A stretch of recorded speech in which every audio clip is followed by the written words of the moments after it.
This is one of the ways we can put a value onto something that might seem intangible to start with, right? So we talked about willingness to pay. Yeah. So some people wrongly think that economics is all about money. In actual fact, it's not. It's the study of scarcity and how we make choices and how those choices define value. Yeah? So speaking of scarcity, let's have a look at product development using economics and understand scarcity in product development and the choices we need to make. Firstly, let's consider the supply side. So if only software development was like a tap. You can turn it on and the magic flows. Lovely, isn't it? Unfortunately, this is a myth. Software development is not like a tap. And yet, this is how many companies, many organizations treat it. In the real world, capacity takes time to build. If you turn the tap off, it takes a long time to start again. And learning is critical. Agreed? Cool. Now, let's consider the demand side. And the demand side feels a bit like this. Everything is a priority with lots of different stakeholders. They all want a piece of you. Yeah? And they often have conflicting priorities. They keep pulling in different directions. And they all think their project or their feature should be #1 priority. So does any of this sound familiar to you guys? Very familiar, okay. Lots of nodding, good. It's kind of tough, right? So we need to know how to survive in a world where stakeholders want it all, and even worse, they want it yesterday. Yeah? Oops, sorry. Oh, sorry. Confusion. Okay, so let me ask you a question. How do, just to get a little bit of a feeling for what you guys are up to, so how do your teams prioritize? Sorry? Badly. Okay. What mechanism? What's the method they use? Based on opportunity? What? With some kind of estimation related to that? Say, so I get flow from, say, market folks who understand something about the market, understand opportunity, and they realize that that's, make a decision based on what taking the opportunity. Okay. Bigger opportunity, higher priority, basically. Okay. Anyone else? Someone said Gut feel. Like a bit of gut feel. Hippo. The highest status in the room. Okay. Product manager prioritizes based on customer feedback and Okay. Next step against competition. Okay. Cool. Anyone else? We figure out which are the parts without which the product wouldn't fly. Wouldn't fly. Okay. So we start with that. And pretty much try to do nothing else. And a part of something fun. Okay. So let's have a look at some other things that we've seen teams use to prioritize. Anybody heard of the Moscow method? Yeah? Anybody used it? What's it like? Did it work for you? It's 4 buckets, not really. Okay. Doesn't prioritize effectively. Yeah. Unless you're really aggressive about taking out the musts. Yeah, in my experience, it basically you end up with a very long list of musts and not much else. So, which is basically a homogeneous prioritization system. It's a little bit limited. So another version that we see a little bit of in some organizations is what I like to call the equity model. So let's just be fair. We'll kind of divvy up the resources and make some allocation of hours or days or people or whatever it happens to be to specific stakeholders or specific departments. Anybody seen a version that looks a bit like that? And then we just leave it to a marketing manager or a product owner or someone like that just to kind of look after their piece. Yeah? A few nods around the room, people see that sort of stuff. So a little bit like the kind of blind justice, though, this also happens to be a little bit blind to value because who said you got the allocation right in the first place? Yeah? And then the other problem we have with this one is, yeah, you all got an allocation, but everyone wants a piece of that team. And how does that work? A little bit problematic, right? So then we start to see some other slightly more interesting ones. Another version which I like to call the Eurovision model. Anybody here heard of Eurovision? Know what the hell that is? There's a few Europeans. Well, I think it's ridiculous, but I'm from New Zealand. I think it's lovely. I'm from Turkey. There's basically this really weird kind of horse trading, like you vote for your neighbors, and you scratch my back, I'll scratch yours. It's very strange. It's certainly not based on quality. It's, I'm not sure exactly what it is based on. More sort of like, you know, friendships and stuff like that. It's like this big coming together of Europe. But there's a lot of politics and kind of lobbying and stuff like that. It's a little bit like your presidential election, just with fewer choices, I guess, with your presidential elections. So this also has some kind of problems associated with it, as well as some other things. I'm sure you can share some stories about things that have gone not so well with these different models. So what is it that we actually want, though? Like, what is it that we're looking for from a mechanism for prioritizing and kind of looking at value? So obviously the top one there, that's nobody's going to disagree with that. Anybody want to disagree with that one? No, I don't want one that focuses on value for money. And that's usually the sort of thing that nobody can disagree with, right? And then it'd be really nice if we had something that, sorry? Except you. Well, you're like risk? There's one context to that, which is value for who. Sure. So yeah, the question as to who the value is for, I guess it depends on who's paying for it to some extent. But you know, your mileage may vary, I guess. It would be nice if we had a system that actually helped us to make some trade-off decisions as well. That would be cool. And something that I know that a lot of organizations would like is something that takes the conversation away from an obsession with the cost and the date estimate, something that's a bit more focused on the value side of the equation. So that would be nice if we could do that, because value is a good thing. Except that it's kind of hard to nail down what this value thing actually is. Like we all seem to have slightly different definitions of it. A little bit louder. Does this work? You think that's what the microphone is for? I don't know, maybe if I hold it like this, does that work? Oh, wow, okay. So part of the problem is that this value is kind of a really nebulous term, right? It's hard to nail down what it is and kind of get any sort of broad agreement about what it actually means, let alone how we might even begin to measure it, perhaps. And then on top of that, making predictions about it is really hard. We don't have a crystal ball that we can kind of gaze into to kind of glean what the value might be in the future. We're effectively dealing with a non-deterministic, stochastic process here, so it's unknowable in advance. We kind of need to step into the space and discover whether something's valuable by testing it. And of course, we don't have a parallel universe where we can hold everything else the same and just make this one little tweak and then discover whether it worked or not. So we've got this complexity of lots of things collapsing in on the same space. So where's the value? It's kind of hard, right? But ultimately, we can't just kind of close our eyes and wish it all went away. It's something we have to deal with. We've got to control the demand somehow, right? And there's no getting around this fundamental problem that we have when we turn up to the buffet. We can't have it all, and we have to decide at the very least where we're going to start. Yeah? And perhaps more importantly, when we're going to stop. Move on to something else that maybe have more value, right? And the thing is, it's not just the value side of the equation. We also need to have some understanding of what the urgency is, because value's nice, but you know, what's it actually? Is that decaying in any way as we kind of go along?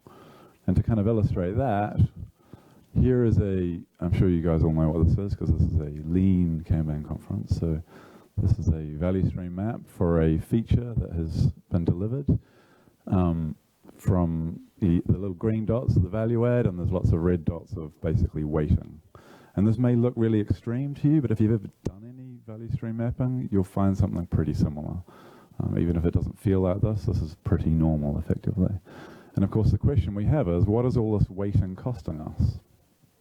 Can anybody tell by looking at it?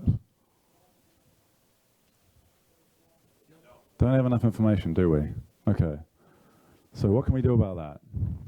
So without this, an understanding of the cost of delay, And our friend Don, of course, the Don, he happens to proclaim that if you only measure one thing, if you only quantify one thing, we should be quantifying the cost of delay. I mean, I've heard quite a few people talking about the cost of delay in the last couple of days, but I haven't heard anybody actually put a number on it yet. Has anybody here had a go at quantifying the cost of delay for a project or a feature or something like that? Ooh, a few hands in the room. Nice. Cool, we can swap notes later. Okay, so let's actually do that for this particular feature that we talked about before. So, all right, here we are. We've got a cost of delay of over $200,000 per week. So if we add that up, we're up to kind of $8 million loss. So this kind of puts it into perspective, doesn't it? The urgency is kind of screaming at us.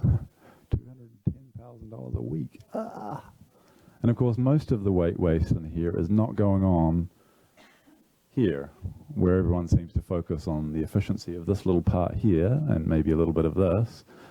Most people are focused on the efficiency of this, and yet there's all this weighting going on up here. This is not abnormal. This is fairly standard. So what can we do about this? Step one, don't waste time on low-value ideas. That would be good. So we need to get to some form of initial prioritization much faster than we are here, yes?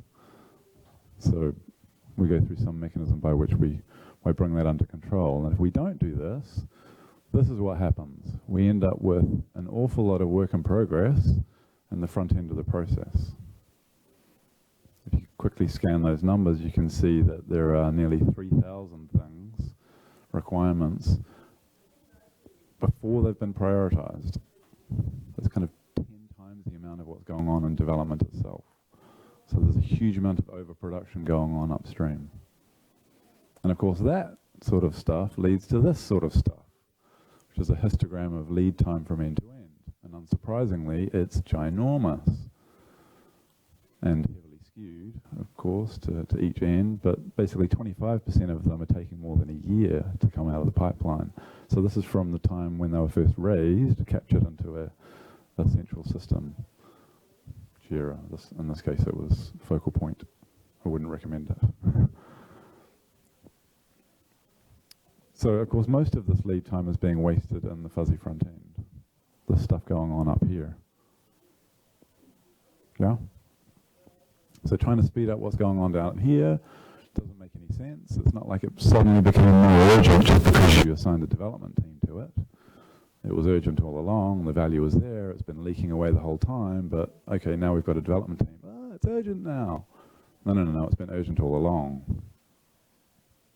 Yeah? So basically, we need to figure out how we can take the fuzzy front end under control and speed things up.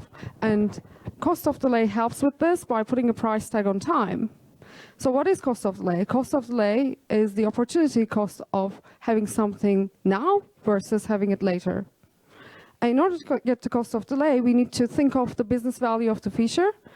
And we're talking about dollar value here. We're speaking the language of money. We're not talking about some relative estimation.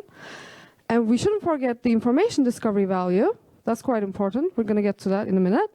And then we need to consider how those two values decay over time. So in order to get the cost of delay, we need to start with benefits. And here's a simple framework for thinking about value, because we talked about the fact that it's kind of really hard to align people's understanding of what value means. So this is easy. So we have 4 buckets. 2 buckets on the revenue side, increase revenue and protect revenue. And 2 buckets on the cost side, reduce cost and avoid cost. So if we look at increased revenue, these are the ideas you implement in order to increase sales or increase share of wallet with your current customers. Protect revenue is all about improvements that you need to make in order to sustain your revenue. So you need to keep delighting your current customers. Reduce costs, it's very straightforward. These are the costs that you're incurring right now, which you can reduce if you do something about it. And the avoid costs is the improvements that you need to make in order to sustain your current cost base. If you don't do that, if you don't do something about it, you're going to incur those costs. So in order to get to one or more of these buckets, we basically ask why. So why should we do this? And if we cannot get one or more of these buckets, is it actually worthless? And along the way, we make our assumptions visible and share it with everyone. So that's quite important, so that we can improve and make adjustments. And if we see any repeated assumptions that we are making across the teams, we basically start building repository of assumptions. Okay, thanks. So a couple of tactics for the ones who want to get to cost of delay or get to dollars. So first, you can make the value equal to the cost of alternatives. Let's say that we're going to automate a process. So by automating this process, we're going to avoid the current manual cost. It's going to go onto the reduced cost bucket. And we can avoid the cost of human errors. So that goes to avoid cost bucket. So the second tactic we use is basically estimating the value of the effects of the change. So let's take an example of improving invoicing accuracy and clarity. It's going to reduce payment delays because the customers are more likely to pay the right amount, and that would increase revenue because we can basically reinvest that amount of money. And it would make it easier for customers to pay the correct amount. That would protect revenue because your customers are less likely to leave you. And we're going to use less employee time processing invoicing disputes. So that's going to reduce the costs. So we talked about the business value of the feature, and we shouldn't forget about the information discovery value. Okay, so, again, you can't hear me, can you?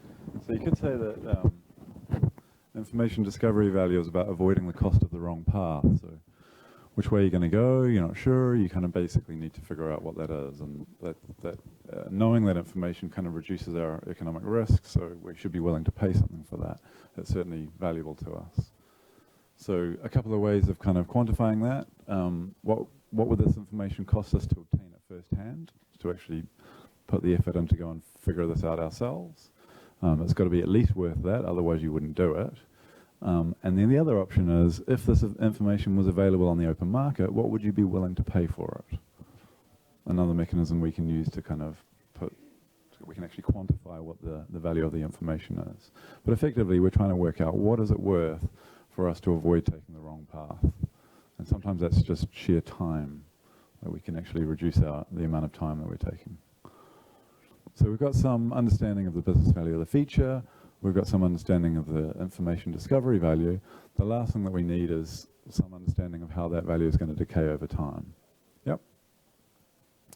So let's take a typical, let's say there's some automation, some cost reduction that we're making. So once we switch it on, we have some kind of ramp up of the benefits, and then we reach some kind of peak that runs on for a long period of time because it's now automated. Fantastic, we're saving some money. Brilliant. So what happens if we're late in this example? Well, we pretty much have the same ramp up in benefits. It's the same kind of profile, and we reach the same peak. There's no impact. It's some cost saving. So therefore, we can easily work out what the delay cost of this is. Yes? Everyone following? Yeah? Okay. Really easy to work this one out. It's a simple parallelogram. Base, height, easy. So there are basically 4 urgency profiles that we see cropping up again and again. This is actually the most common one, thankfully, because it's also the most easy to calculate. So where we have the benefits run for a long time and the peak is unaffected by delay. The second version would be anything that has a short shelf life, or where there's kind of some kind of it's fashion or fast-moving consumer goods, that sort of thing. So basically the benefits run out fairly quickly, and if we're late, then we get a smaller percentage of the market, so the peak is also affected by delay. Third version we get is where there's some kind of preferential attachment or network effect or stickiness with the thing that we're dealing with. So again, it has a very long life, and if we miss the boat, it's really hard to get back the thing that we missed out on. So the cost of delay for these ones tends to be really high as a result. And then the last version we get is where there's some kind of date involved, some kind of seasonality or some kind of regulatory requirement that kicks on a particular date. So for those, we generally have a last responsible moment, and before the last responsible moment, the cost of delay is 0. We shouldn't be doing that thing, in theory. So like I say, this is the most common one, thankfully. So some examples. So let's take requirement 9076. So it's going to improve invoicing accuracy, which is going to lead to reduction in number of customers paying late. And this is worth an additional 4 million per annum. And it's going to reduce the number of calls, currently costing us 5 FTEs at 20K per year, per FTE. So it goes to two buckets: increase revenue, reduce cost. And delaying this requirement by 1 week is worth 4.1 million divided by 52 weeks. It's 80K per week. Yeah? Okay, so another one. This one has an external deadline because it's a regulatory requirement. So we're going to automate a process in order to satisfy a new law, new regulation, which will be effective as of 1st of September 2014. And this is going to help us avoid any additional manual processing resources, which is estimated to cost about 20 FTEs. And it goes onto the avoid cost bucket, 400,000 per annum. And it's going to take about 13 weeks to automate. So delaying the start by 1 week beyond the last responsible moment of 1st of June 2014 is worth us $8,000 per week. Does it make sense? Cool. So until the last responsible moment, the cost of delay is 0, and it ramps up. Yeah. Okay. Cool. Another one. Another regulatory one, a change required to satisfy a new customs regulation. It's going to be effective immediately this time. And if we don't comply with this, we're going to be fined. And the fine is estimated to be about 500,000 per vessel. This is from shipping and logistics. And then there are 10 vessels that are calling at certain ports. And we need to look at the probability of being fined, because we've never been fined in this case. So we had to calculate like a percentage probability. And the total benefits have been calculated 500,000 times 10 times 20% probability, 1 million per week. And it goes on to the avoid cost bucket in this case. Cool? So 3 simple examples. So let's have a look at these 3 features. If these take the same amount of time to deliver, which one would you do first? Yes, very easy, right? But if when the time to deliver varies, in that case, we basically use cost of delay divided by duration, which we call CD3. It's a version of shortest wages job first, probably. You might have heard of it. Yeah, there's some nodding. And this time we're weighing by cost of delay. Okay. And CD3 basically helps us to optimize our development pipeline for the most valuable requirement, which has the shortest duration. And doesn't know. Okay, and basically, if you have trouble sleeping at night, you're welcome to try and see how it maximizes the return on investment by minimizing the total delay cost. Any questions? Okay. So you said that I think that only works if you're at the same last responsible moment. How do you factor in when the cost of delay is 0 up until that last responsible moment? What do you mean by same last responsible moment? So for one of them where I think it was the 1st of September. the seasonal date-driven, the cost of delay is 0 up until the last responsible moment, and then Yes. you do that math, right? Yes. How do you incorporate that into the cost of delay by duration if it's like 0 for weeks and then Well, 0. Yes, 0 until. Duration. but you're gonna have to expand based on how many weeks you have at different. Sure.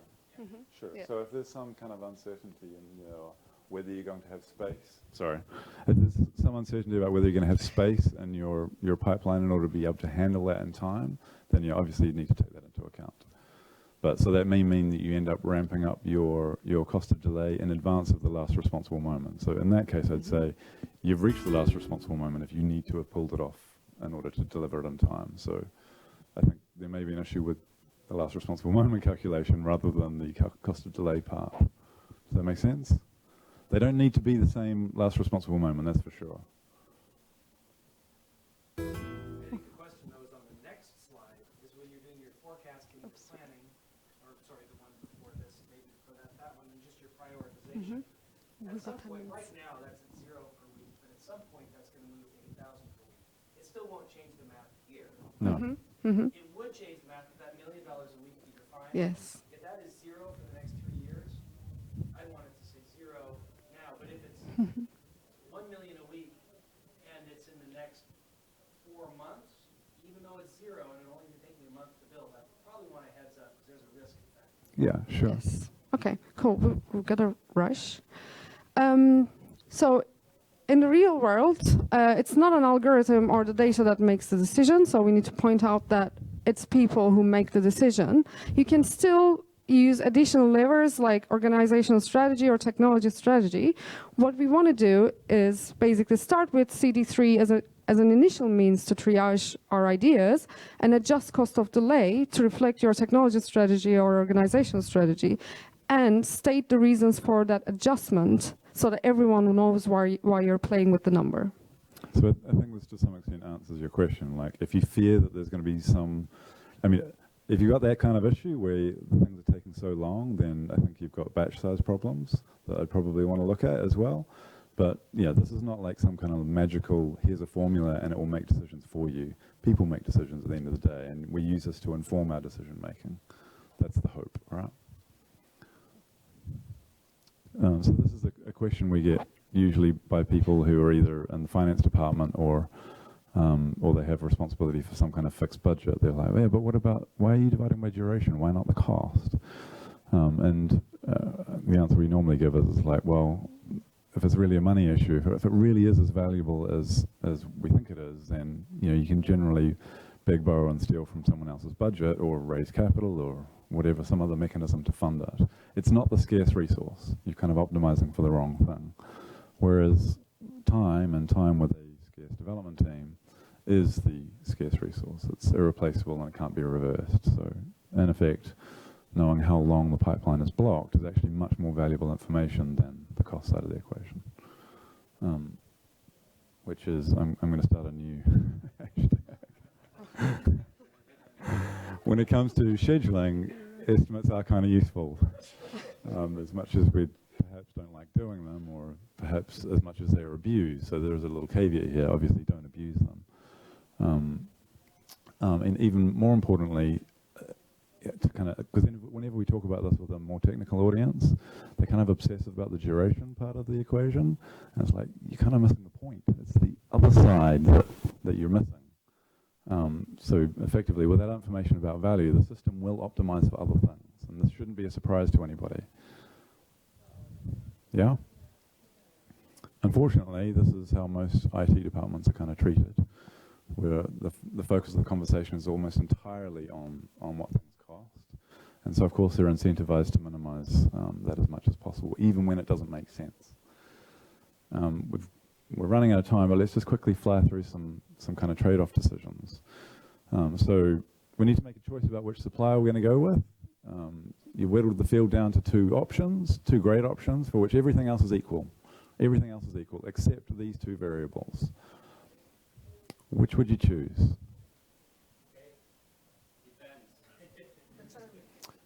Hands up for B. Who would like B?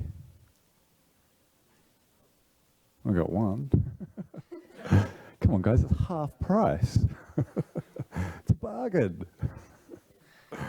You're all too scared to make decisions, aren't you? You're going for A. All right, so let's add a little bit more information here, right? This, using a fantastic Moscow prioritization system, this is a must-have feature. Now what would you choose, A or B? Still depends, exactly. All right, let's try something else. The return on investment is 300%. That sounds pretty fantastic. I want a piece of that. Which one of these do you want? It's more expensive.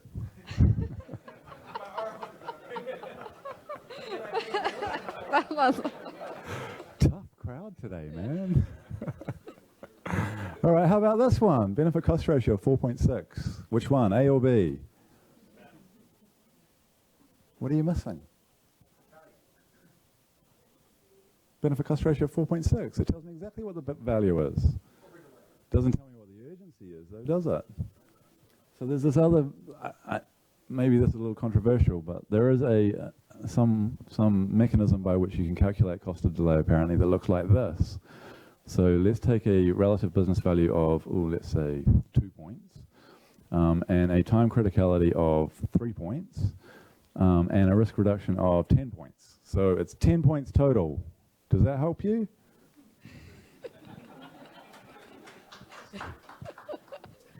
No? Still not helping. Okay. Let's get even more controversial. Dum-dum. It's the class of services expedite. Now what are you going to do? Me, Duck? Basically, you don't have the information you need, right? You simply can't make this decision. You're guessing. You're going with gut feel, or you're just trying to play the games that we're playing. So let me put you out of your misery and let you know that the cost of delay for this. So now we have some information about the urgency. I mean, at least this, I'm getting some sense that it's urgent, but I don't know how urgent it is, and I cannot make that decision with that piece of information. It's expedite. So what? The ROI number you had on there, that kind of played in there, right? Because now you're saying how much opportunity you're missing, right? Because it's going to cost that return investment 200, isn't that? Still only the value side of the equation. It's not telling me whether I wait for 3 months. It's still 300%. I don't know. It doesn't tell me. There's no urgency in these numbers. So, what do you do now? You have the critical piece of information that you need. Who wants to go with B? Oh, come on, you guys are tough. Okay, it's pretty obvious, right? Pretty obvious. But without that piece of information, I basically can't make that decision. I'm guessing. So having done this at a number of places, both public and private sector actually, it really helps with the prioritization, with the scheduling side of the equation. It massively helps with changing the focus of the conversation. All of a sudden you've got people talking about how urgent it is and how valuable it is, rather than what date am I going to get it and how much is it going to cost. So it does a huge amount of changing that conversation. And then lastly, it really does help with making trade-off decisions. We've got like another 20 slides. And 3 minutes. No time to do it in, so I think we'll probably purge the rest of it, because that's the sensible thing to do, and give you an opportunity to ask a question, perhaps.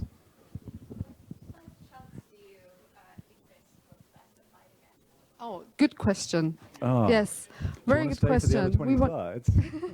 Yeah, well, we did it on a feature level, basically.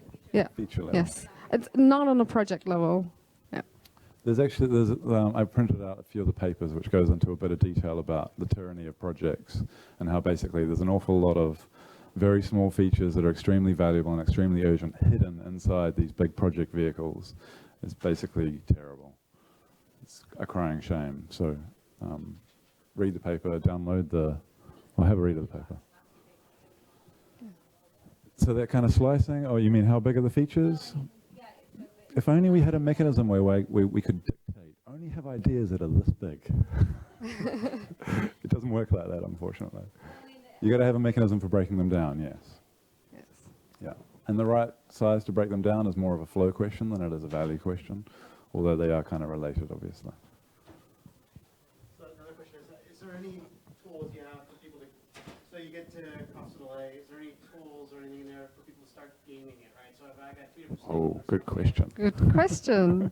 Well, the mechanism we use for that is basically we have, let's say, weekly prioritization sessions where everyone brings their calculation, and everyone is allowed to challenge each other. So basically, we compare and contrast the assumptions that we're making. So the example that I showed about the probability of being fined and how we estimated cost of delay, that's actually a real example. And we didn't have probability. It's been a while since it's launched. We didn't have the probability incorporated into the calculation when the product owner first came to the table with the calculation. And he got challenged by his peers, and that's why the probability of 20% was added afterwards. Yeah, the bigger tyranny is the hippos who never get the highest paid person opinion that never gets challenged. Like actually doing this and revealing those assumptions, you find the thing that gets gamed is the right thing. So people basically start sticking their head into these big ideas that they think are really valuable, and they're trying to work out what's the smallest part I can do of this, because we're dividing by the duration. So if you want to increase the priority of your thing, you go and find the 20% of it that delivers 80% of the value, and it boosts the priority by 4 times. So it actually encourages the right kind of behaviors. Yes, you can still get some gaming on the assumptions of what the cost of delay is, but we make it visible, so it's kind of like there's not so much they can do on that. So your issuance of Moscow is semi-helpful. So the 4 buckets of value, have you ever tried weighting the 4 buckets given That's a good question. Yeah. Yeah, we start getting into portfolio strategy and whether or not you're, depending on where your organization is at, whether you're chasing new revenue or whether you really want to look after existing revenue, or actually there's a global financial crisis, you just want to batten down the hatches and save as many costs as you possibly can. We basically treat them as a bunch of levers that you can basically pull harder on one of them or not. But that's kind of a portfolio thing. It depends on the organization. We have one more question, but we're running out of time. But we can take that question. Okay. So it's great that you've got guys who cost the way at the beginning. One problem I've had with a lot of customers in the enterprise is they're lousy at measuring it on the other side. So you might have said this earlier on the presentation and I missed it, but are you guys validating your cost of delay at the other end, and then what do you do as a result of that? Good question. Very good question. So, I mean, I've seen a lot of organizations and their kind of benefits realization does usually suck. The problem we have is that we don't have parallel universes in which to test these things in order to separate it out. And we kind of need to stop beating ourselves up about that.